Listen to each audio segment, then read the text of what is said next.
শেখ হাসিনা যেভাবে পুলিশের উপরই সব দায় চাপিয়ে দিচ্ছেন। ক্ষমতাচ্যুত সাবেক প্রধানমন্ত্রী শেখ হাসিনা বিশ্বের ৩টি শীর্ষস্থানীয় গণমাধ্যম রয়টার্স, এএফপি ও দ্য ইন্ডিপেন্ডেন্টকে প্রায় একই সুরে একই ভাষায় ইমেইলের মাধ্যমে যে সাক্ষাৎকারগুলো দিয়েছেন তা সম্ভবত এই ঐতিহাসিক সত্যকেই উন্মোচিত করে। এই সাক্ষাৎকারগুলো তিনি জুলাই-আগস্ট 2024-এর ছাত্র জনতার উপর চালানো নারকীয় হত্যাকাণ্ডের দায় অস্বীকার করেছেন এবং সেই দায়টি সযত্নে চাপিয়ে দিয়েছেন তারই ১.৫ দশকের ক্ষমতার প্রধান খুঁটি আইন শৃঙ্খলা রক্ষাকারী বাহিনী, বিশেষত পুলিশের কাঁধে। দ্য ইন্ডিপেন্ডেন্টকে তিনি বলেছেন, মাঠ পর্যায়ে গুরুত্বপূর্ণ সিদ্ধান্তগুলো নিয়েছিলেন আইন শৃঙ্খলা বাহিনীর সদস্যরা, যাদের সুপ্রতিষ্ঠিত কার্যক্রম পরিচালনা বিষয়ক নির্দেশিকা মেনে চলার কথা ছিল। এসব নির্দেশিকায় বিশেষ পরিস্থিতিতে আগ্নেয়াস্ত্র ব্যবহারের অনুমোদন দেওয়া ছিল। এমনটা হতে পারে যে জটিল পরিস্থিতির মধ্যে কিছু সিদ্ধান্ত নেওয়া হয়েছিল যেগুলো ভুল ছিল।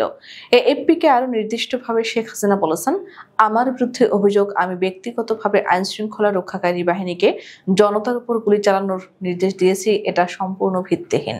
এই বক্তব্যগুলো ক্ষমতার এক চিরচেনা কিন্তু ভয়ঙ্কর প্রতিধ্বনির পুনরাবৃত্তি, যেখানে শীর্ষ নেতৃত্ব দায়বদ্ধতার শিখর থেকে নেমে এসে মাঠ পর্যায়ের অনিয়ম বা ভুলের পেছনে আশ্রয় খোঁজে। কিন্তু জুলাইয়ের রক্তাক্ত রাজপথের তথ্য প্রমাণ, ফাঁস হওয়া অডিও ও আন্তর্জাতিক তদন্তের অকাট্য দলিলগুলো কি এই অস্বীকারের রাজনীতিকে সমর্থন করে, নাকি এটি ইতিহাসের সেই সব স্বৈর শাসকের ছায়া যারা নিজেদের হাত থেকে রক্ত মুছে ফেলতে জল্লাদদের পোশাককেই দোষারোপ করে? এই অস্বীকারের বয়ানটি জনসম্মুখে আসার প্রক্রিয়াটি নিজেই গভীর সন্দেহের জন্ম দিয়েছে। কিভাবে ৩ জন ভিন্ন সাংবাদিক ৩টি ভিন্ন আন্তর্জাতিক সংবাদ মাধ্যমের জন্য ইমেইলের মাধ্যমে নেওয়া সাক্ষাৎকারে প্রায় হুবহু একই রকম প্রশ্ন করলেন। সাংবাদিক, ফ্যাক্ট চেকার ও পর্যবেক্ষকেরা এই অস্বাভাবিক মিলের দিকে ইঙ্গিত করে যথার্থই সন্দেহ প্রকাশ করেছেন।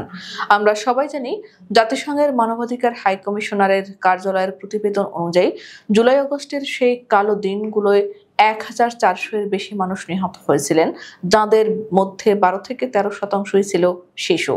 এই হত্যাকাণ্ড বিচ্ছিন্ন কোনো ঘটনা ছিল না, এটি ছিল দেশ জুড়ে পুলিশ ও র্যাপিড অ্যাকশন ব্যাটালিয়ন এবং বর্ডার গার্ড বাংলাদেশের এক সমন্বিত ও পদ্ধতিগত অভিযান, যাকে জাতিসংঘ সুস্পষ্টভাবে ব্যাপক ও পদ্ধতিগত নিপীড়ন হিসেবে আখ্যা দিয়েছে।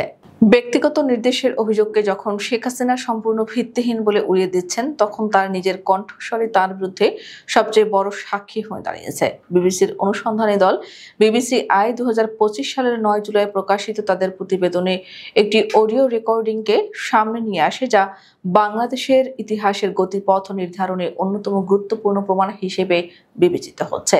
2024 সালের 18 জুলাই ধারণ করা ওই অডিওতে তৎকালীন প্রধানমন্ত্রী শেখ হাসিনাকে বলতে শোনা যায়, আমি আগেও নির্দেশ দিয়েছি, এখন সরাসরি নির্দেশ দিয়েছি, এখন তারা লিথাল ওয়েপন ব্যবহার করবে, যেখানেই পাবে আন্দোলনকারীদের সেখানেই সরাসরি গুলি করবে। ন্যাশনাল টেলিকমিউনিকেশনস মনিটরিং সেন্টার দ্বারা রেকর্ড করা এই অডিওর ফরেনসিক বিশ্লেষণ করে বিশেষজ্ঞরা এর সত্যতা নিশ্চিত করেছেন। বাংলাদেশ পুলিশের অপরাধ তদন্ত বিভাগও শেখ হাসিনার কণ্ঠস্বরের সঙ্গে মিলিয়ে দেখেছে। তৎকালীন পুলিশ মহাপরিদর্শক চৌধুরী আব্দুল্লাহ আল মামুন আন্তর্জাতিক অপরাধ ট্রাইব্যুনালে রাজসাক্ষী হিসেবে যে জবানবন্দি দিয়েছেন, তা তো শেখ হাসিনার অপরাধ অস্বীকৃতির সব পথ বন্ধ করে দিয়েছে। আইজিপি তার জবানবন্দিতে জানিয়েছেন, 18 জুলাই তৎকালীন স্বরাষ্ট্রমন্ত্রী আসাদুজ্জামান খান কামাল তাকে অবহিত করেন যে প্রধানমন্ত্রী শেখ হাসিনা লিথাল ওয়েপন ব্যবহারের সরাসরি নির্দেশ দিয়েছেন।